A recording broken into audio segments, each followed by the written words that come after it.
All right, welcome back, everyone. Death Taxes in this podcast, episode 9, ready to go. Today, we're going to be tackling the exciting topic of Div 7A, which is also known as director loans. So basically, it's like when the director chooses to take money out of the company as a loan rather than pay it as like income to themselves, and they do that for various reasons, mostly to avoid having like a really big year in tax. I'll be talking to Joe about all the technical questions. And anything for you to say before I intro us in, or? Not much. No, it's good to be back. Yeah. Went away for 3 work days and feels like I've been gone forever. Probably does for you as well. It did, mate. I was working very hard, I'm telling you. It's probably the hardest I've worked in about a year. So how was Fiji? Was it good? That was unreal. Yeah, kids loved it. Yeah. Nice to get a bit of time to ourselves. The nannies are great. Yeah, and I had some time off. I got new baby Ben, which has been pretty exciting, and very happy to have him on board. Yeah. Little legend. Yeah, oh mate, babies are like, I mean, Anne's doing everything, so I shouldn't say anything, but like, yeah, not my favorite age. I'll say that much. Nah, 6 months plus. 100%. Just gets better and better. So yeah, Div 7A. Okay, so it got introduced in 1998. And it was because a bunch of really smart Australians, probably billionaires, like had devised this plan where basically what they were doing was the company profits all got taxed at 30% back then, gets taxed at 25 now, but they would just build up profit in the company, pay the tax rate of 25%, and then they would just pay out a loan to themselves, and they would make the loan as big as they wanted basically and just stream all the profits to 25%. And then over a period of time, they would just shut the company down and they would never have to pay any top-up tax because they would just receive the money basically in their own bank account and freeze it at that. So obviously the ATO caught onto it. I don't really know how long it went on for or anything like that, but like obviously they caught onto it and closed the loophole pretty quickly, and then thus arrives Div 7A, which we've got to deal with. Yeah, it's fun daily times. now. Yeah. And I think a lot of people don't really realise the people that get them into most trouble with this is the ones that use the company as their own bank account. 100%. Yeah, and they're the ones that we're seeing a problem. Like when you plan it, it's fine, but when you just do it like that, you end up getting yourself in trouble because you don't even pay the company tax. So then you really there's no franking credits, which we'll get into, to pay a dividend and all these kind of things. Yeah. So basically, like the people that are getting into trouble with it at the moment are the ones that are just taking the GST and stuff, not paying the ATO, loaning it out to themselves. They're not even loaning profits now; they're just loaning government's money or citizens' money to themselves. Okay. So Div 7A, we touched on like what is it a little bit, but do you want to go into like what's the intention of it and why people do it in a more detailed fashion? Yeah. So essentially, it's where you pull out profit of the company as a loan. You could, instead of doing that, treat it as a wage or a dividend. So why would you pull it out as a loan rather than paying it out as a dividend or a wage? So it's not treated as income to the shareholder at that point. You have until the return is due for that year, so the following May usually, might be March, or when you lodge your return to repay the funds. Otherwise, it should be treated as a Div 7A loan. Yeah. The issue arises where you don't do the right paperwork and you don't do a Div 7A loan agreement in time. The ATO's view is that those funds are actually an unfranked dividend. And so if you don't get that paperwork done properly or repay the amount, the minimum repayment, repay the amount, and you don't have the Div 7A loan agreement, you're going to get taxed on the full amount personally without any tax credits. No franking credits. All right. So if I rewind and just break it down really simply, company is a separate legal entity, gets taxed at 25%. And then you've got the shareholder, director, individual, right? What's the tax rate for individuals? It depends. 0, 16. What's the worst one? Like 45. Plus Medicare, so 47, right? Okay, so you can get taxed at 25 or 30, or 25% in the company, or you can go 47, right? So what the intention of paying out a loan, right, is you're trying to avoid going above the 25 rate. Yeah, correct. Yeah, okay. Yeah. So if you're a single shareholder, just to keep it easy, and the company's earned more than say 120 grand, would it be like something like that? Yeah, so at around 120 grand, the average individual tax rate is around 25%. So 30 grand. Yeah. Yeah. So if you're earning more than 120 grand, you might choose to take a loan out. Okay. So the intention is basically to save on tax. Yeah. Okay. So, but like if you're going to put the loan out, like let's say you're a company, right? And you're earning 120 grand every single year, not 120, let's say 250. Yeah. Like, and you just keep loaning the money, like you're eventually going to have to pay it all, like, right? So how long do you have to repay the loan? I think you got two options, right? You do, but 7 years to repay the This loan is testing if it's unsecured. 7 years unsecured or 25 if it's secured. Yeah. That's right. Against property. But like I don't see a lot of times where that really like people want to secure it against property. Yeah. Because like why would you want to secure it against your family home? Yeah. For example. They might have other property, but I don't see it very often. So normally you have 7 years to repay it.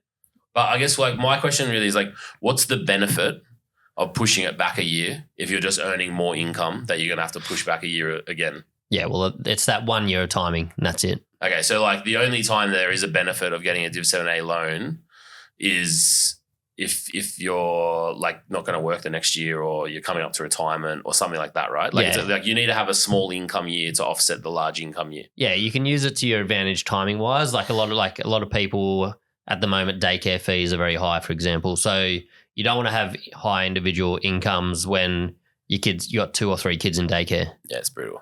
Yeah. So you keep it low as much as possible. You meet the requirements for dividends throughout that period. And then as soon as they go to primary school, you bump it up. Yeah. Okay. Or if your partner's on maternity leave or you have other people to distribute to in your trust, then you can utilize that anyway. And you don't really use Div 7A loans. You just distribute the profit and split it so your tax rate's even anyway. Yeah. But that's where people get caught up. Like that's where the timing can be good. But if you're just going to pull money out and never treat it as income, that's actually not the right way to go about it. Yeah. So like from our client standpoint, usually if you need access to the money, we always say get it out of the company. Like we try, like not that we don't use Div 7A loans, but there's rarely a case. Our clients are like 40, you know what I mean? 35 or 30 to 40 year olds. They're building their business. They're all making good money.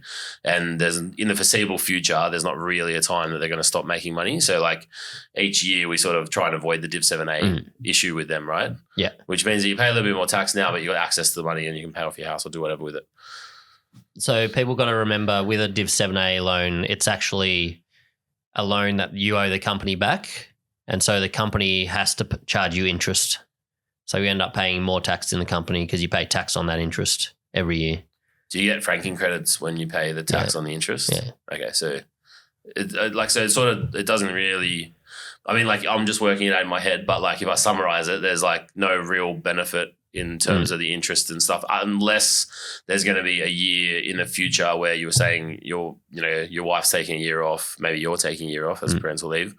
Look how progressive we are. Like, Correct. Or like you're coming up to retirement, like, and you might retire and pay a frank dividend for yourself or something like that, and your wife. So yeah, basically you need some incoming years that like within the 7 years where you're not going to be working. Correct. Yeah. Okay. Yeah. It can push it back. Like every year is a new loan. So say you took out 30 grand in 2025 and then 50 grand in 2026 and then keeps getting more and more. Like your repayments are going to slowly get bigger and bigger and your dividend's going to get bigger and bigger. Yeah. But that is going to slowly do it over time. And then in terms of paying the interest, correct me if I'm wrong because like you know it's better than me, but like if you pay the interest and then you pay tax on the interest and you get the franking credit, essentially it's like not like you're really paying interest because you're just getting more profit to then pay yourself again, right? Yeah. It's not the big, I don't care that much about the interest. Yeah. So it's just like, but it's not like you're not at any disadvantage. Like you're still paying more tax in the company. Yeah, but you get the franking credits for that, so it doesn't really matter. Okay, so the interest is like, it doesn't matter. Nah.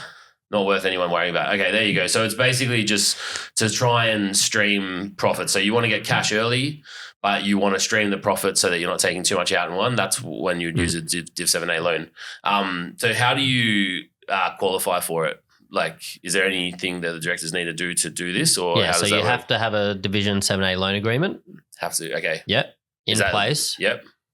Prior to the return being due or the earlier of the return being due or the return being lodged. Okay, and then who does that agreement? So, well, the directors need to ask to have it done. Yeah.